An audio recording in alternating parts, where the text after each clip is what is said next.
করিস না অনি? এটার জন্যই তো ওয়েট করেছিলাম। আচ্ছা, আমার গিফটটা কই? গিফট তো আনিনি, তবে একটা সারপ্রাইজ আছে, দেব। আগে তুই বল। হুম, সেটা তো হবে না, কারণ ladies first. Okay fine, meet Adi, the love of my life.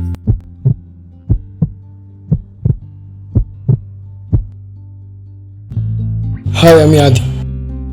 Nice to meet you. Ani, right? Anirban আমার নাম। হাই। আচ্ছা আচ্ছা, সরি, অনেক শুনেছি তোমার কথা।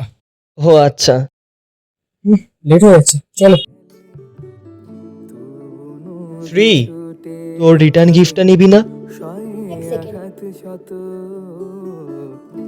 Thank you Shri, for the best surprise of my life. ভালো থাকিস। সাগর পানে চেয়ে বলে তোমার সাথে